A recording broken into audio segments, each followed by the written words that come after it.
Hello students. सो अपने last lecture में discuss किया था होम्स लॉ का derivation v is equal to I R equation अपन ने प्रूव किया था, राइट। तो उसमें रेजिस्टेंस R का जो फॉर्मूला मिला आपको 2ml by n square tau into A, फिर उससे अपन ने प्रूव किया था like resistance depends on length of the conductor and resistance depends on area of cross section of the conductor. It also depends on material of the conductor. मतलब अगर material अपन change करेंगे तो रेजिस्टेंस का value भी क्या होगा, change. Okay, value भी change होगा। मतलब अगर मैं कॉपर लिया उसका रेजिस्टेंस अलग होगा, कॉपर वायर निकाल के एल्यूमिनियम वायर यूज़ करूँगा तो उसका रेजिस्टेंस अलग होगा। लाइक दिस वे, जैसे मैं मटेरियल चेंज करूँगा रेजिस्टेंस वैल्यू भी क्या होगा, changes, right. So resistance depends on length and area of cross section, इसको बोलते हैं physical conditions of the conductor, और मटेरियल पे भी डिपेंड करता है। ओके फिर और एक चीज़ था जो अपन ने देखा, it also depends on direction of flow of electric current. Last lecture में means lecture number 2 current electricity, lecture number 2 video में एक डायग्राम भी ड्रॉ किया था अपन ने। उसमें क्यूब डायग्राम ड्रॉ करके क्यूब में से करंट का डायरेक्शन को चेंज करके रेजिस्टेंस का भी अलग अलग वैल्यूज़ अपन ने फाइंड आउट किया, और उस एग्जांपल से अपन ने ये कंक्लूजन किया कि करंट का डायरेक्शन चेंज करने से रेजिस्टेंस का वैल्यू भी क्या होगा, चेंजेस, राइट। सो इतना अपन ने रेजिस्टेंस के बारे में स्टडी किया है अभी तक। नाउ अभी और एक इम्पॉर्टेंट टॉपिक है रेजिस्टेंस का, that is dependency of resistance on temperature. Okay, so temperature of the conductor पे रेजिस्टेंस कैसे डिपेंड है, और टेम्परेचर चेंज करने से उसका वैल्यू कैसे वेरी होगा, चेंज होगा, वो अपने को फाइंड आउट करना है। रेजिस्टेंस का डिपेंडेंसी भी और रेजिस्टिविटी का डिपेंडेंसी भी। Okay, so that is our next topic. So our topic is what, variation of resistance and resistivity with respect to temperature, right। so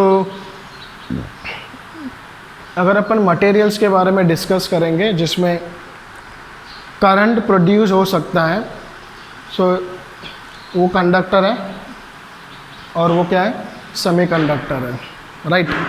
conductor and semiconductor, ये दो type के materials हैं अपने पास जिसमें क्या होगा, करंट प्रोड्यूस होगा और उसमें रेजिस्टेंस भी प्रोड्यूस होगा, राइट। तो मटेरियल्स को अपने दो टाइप में क्लासीफाई किया, conductor and semiconductors. In case of conductors अगर आप देखोगे, इफ़ टी इंक्रीजेस, ये एरो साइन का मीनिंग है इंक्रीजेस, अपवर्ड मतलब इंक्रीजेस, डाउनवर्ड मतलब डिक्रीजेस, ठीक है।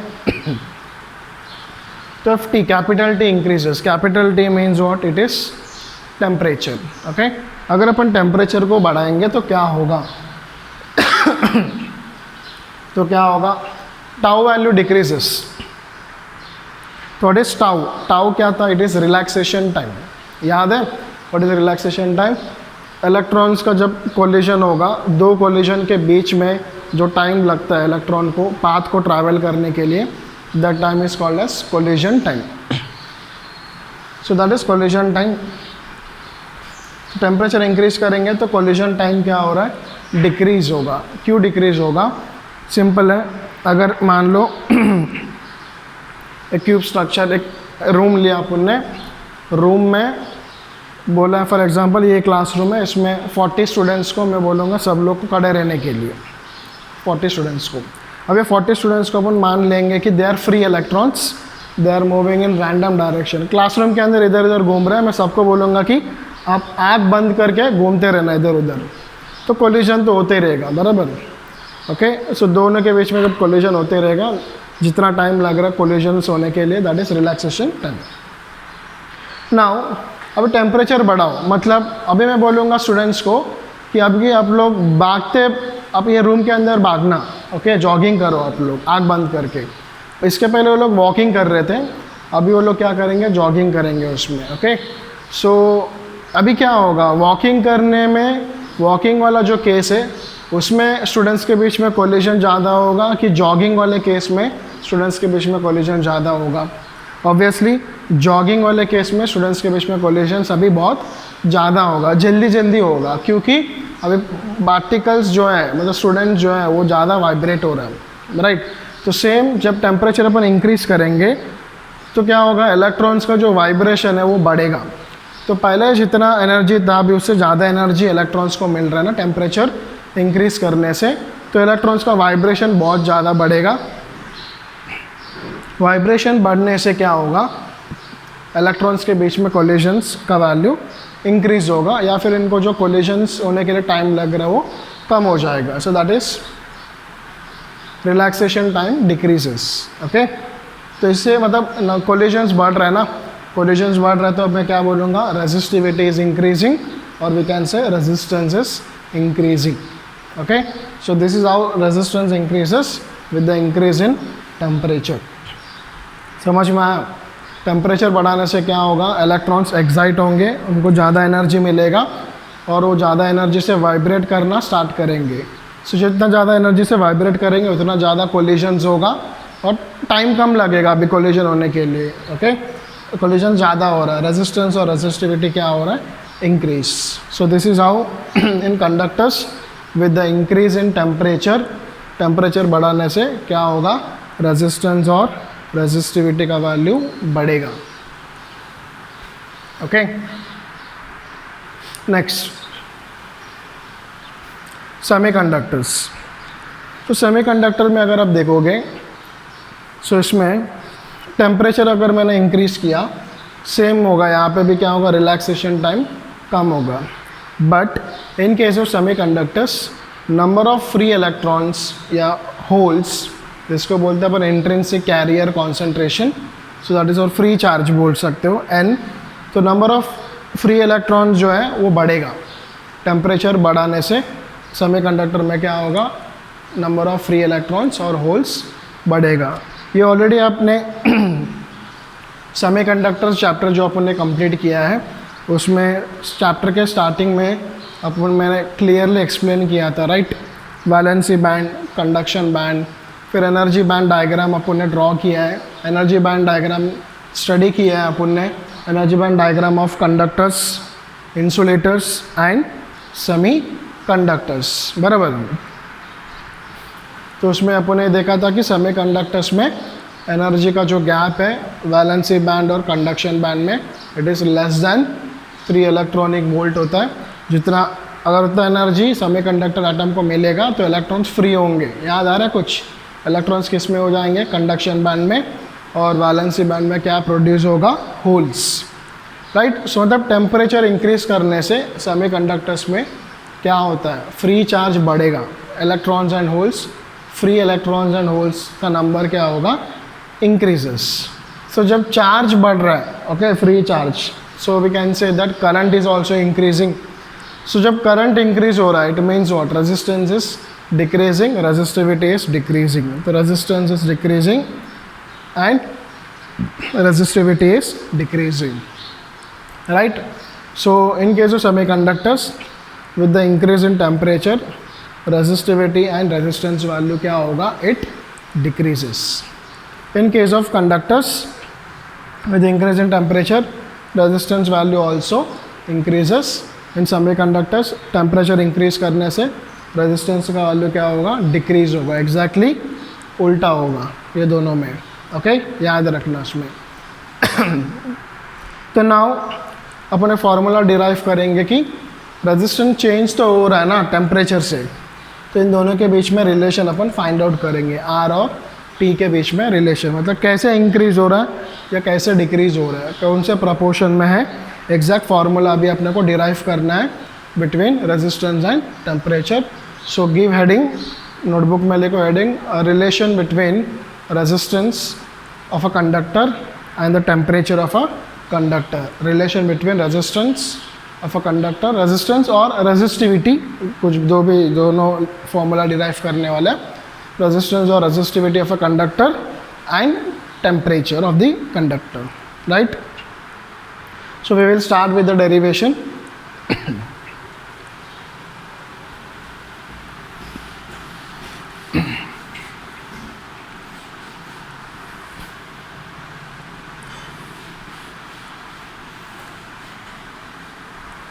Okay. So what is the difference between resistance and resistivity?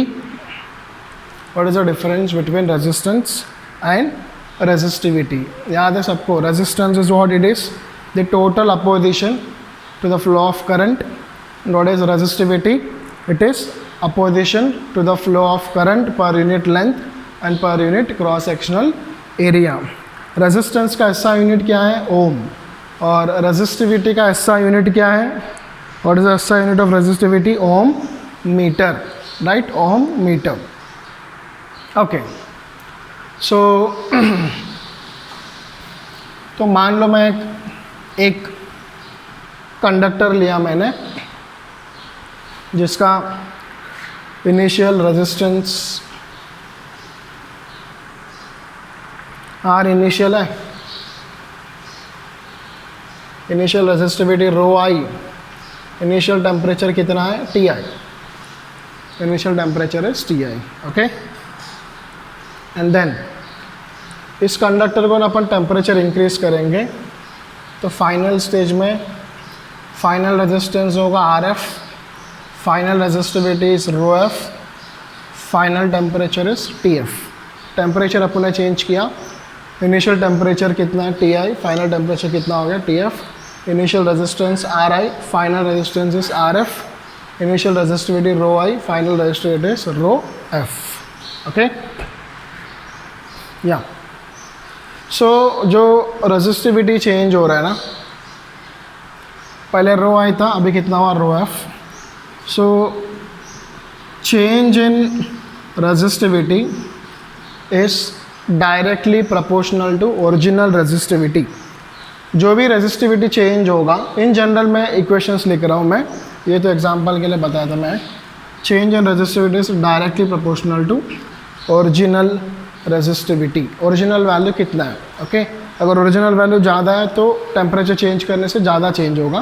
पहले से कम है रेजिस्टिविटी तो टेम्परेचर जितना भी चेंज करो चेंज भी कम ही होगा उसमें. Okay. And change in resistivity is directly proportional to change in temperature dt, right. So जितना आप टेम्परेचर चेंज करोगे उसके हिसाब से रेजिस्टिविटी का वैल्यू क्या होगा? चेंज होगा, right.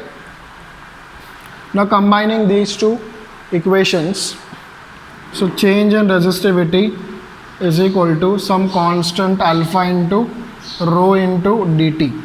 Okay. Combining these two equations, proportionality sign को हटा के इक्वल्स टू लिखा मैंने और यहाँ पे कुछ कांस्टेंट आया. This is proportionality and this one is constant of proportionality alpha. Alpha is what? Alpha is constant of proportionality. Okay.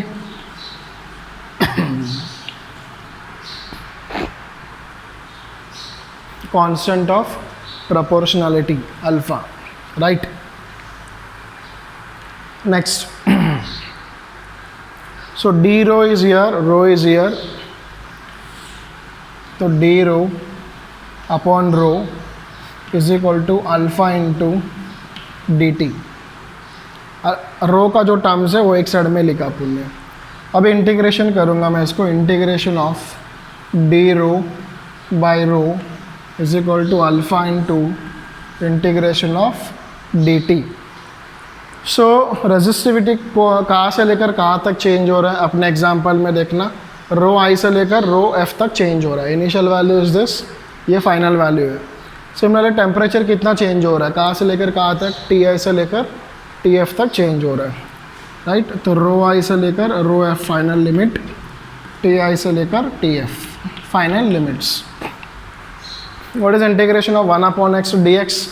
Integration of 1 upon x dx will be log of mod of x, right. So this will be log of what? Log of rho, okay, with the limits rho initial to rho final is equal to alpha into dt का integration क्या मिलेगा? t with the limits initial temperature Ti, final temperature कितना Tf. So this is rho I to rho F. तो यहाँ पे पहले upper limit आएगा, बाद में लोअर लिमिट. तो log of rho final minus log of rho initial is equal to alpha into Tf minus Ti. Log A minus log B का formula क्या है? Log of A upon B is equal to alpha into, let's say ये जो change in temperature है, final temperature minus initial temperature, इसको लिखेंगे let's say delta t. और इस delta t it is change in temperature. किसके जगह पे लिखा delta t? Tf minus Ti. This is base e. तो यहाँ पे फार्मूला क्या यूज़ करेंगे? Log a. अगर log a is equal to b है टू द बेस ई, तो अपन क्या लिख सकते हैं? A is equal to e raise to b लिख सकते हैं ना अपन. ये लॉग का फॉर्मूला है. तो सेम इसको अपन क्या लिख सकते हैं? Rho f by rho initial is equal to e raise to alpha into delta t, और rho F is equal to rho initial into e raise to alpha delta t. So what is this? This gives a relation between variation of resistivity, that is rho, at any temperature T. So where delta T is what? Change in temperature, that is final minus initial. So final resistivity is equal to initial resistivity into e raised to alpha into delta T, right? समझ में आना है आपको derivation? Okay, so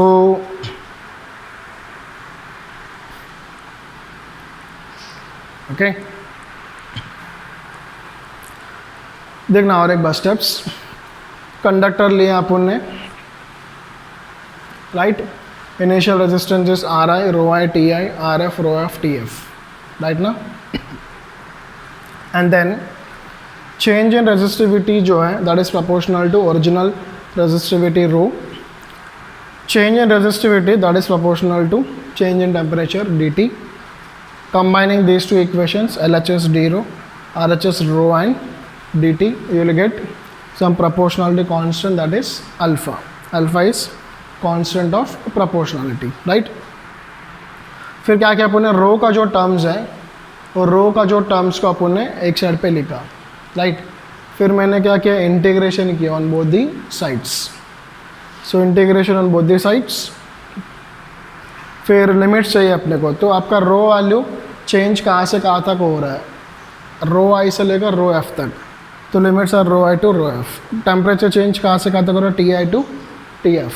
what is integration of 1 by x d x? It is log of mod of x.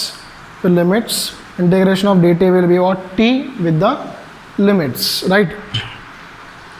So next is log of, पहले rho के जगह पे अपर limit आएगा माइनस रो के जगह पे lower limit, alpha into t f minus t i. This is what? Change in temperature.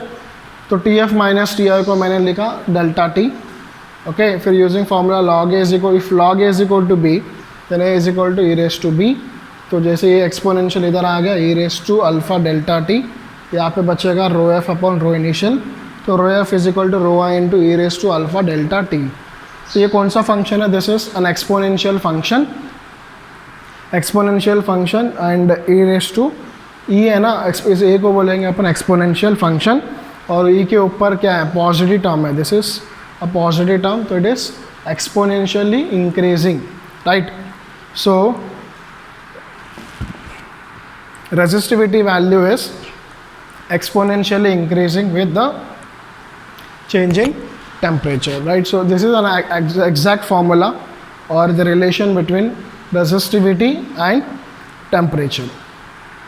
तो ऐसे ऐसे इस फॉर्मूला को और भी अपन सिंप्लीफाई कर सकते हैं using some approximations.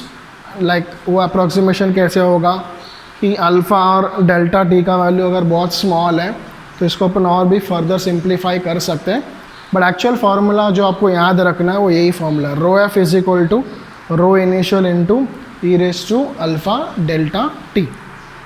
Okay, and one more thing है, ये जो कांस्टेंट है ना alpha, remember this alpha value is very small और इसका वैल्यू होता है 10⁻⁻⁴ पर डिग्री सेल्सियस के ऑर्डर में. So it's value ranges from what 10⁻⁻⁴ पर डिग्री सेल्सियस, ये ऑर्डर में होगा. और ये जो अल्फ़ा का वैल्यू है ये पॉजिटिव होता है फॉर कंडक्टर्स और सेमीकंडक्टर्स के लिए क्या होता है नेगेटिव. तो जब कंडक्टर्स में ये पॉजिटिव हो जाएगा, ये प्लस हो जाएगा, तो e⁻+ एक्सपोनेंशियली इंक्रीजिंग. सेमीकंडक्टर्स में अल्फ़ा का वैल्यू नेगेटिव होता है तो अल्फ़ा वैल्यू माइनस में आएगा, तो e⁻⁻ means it is decreasing, exponentially decreasing. So starting में अपने जैसे लिखा था, इन केस ऑफ कंडक्टर्स टेम्परेचर बढ़ाने से रेजिस्टेंस बढ़ेगा, सेमीकंडक्टर्स में टेम्परेचर बढ़ाने से रेजिस्टेंस कम होगा, that is because of alpha value. Okay, समझ में आया ना. सो नेक्स्ट लेक्चर में इधर से अपन कंटिन्यू करेंगे, ये इक्वेशन से इसी को और सिंप्लीफाई करेंगे अपन, right. So I am stopping this lecture here. Thank you.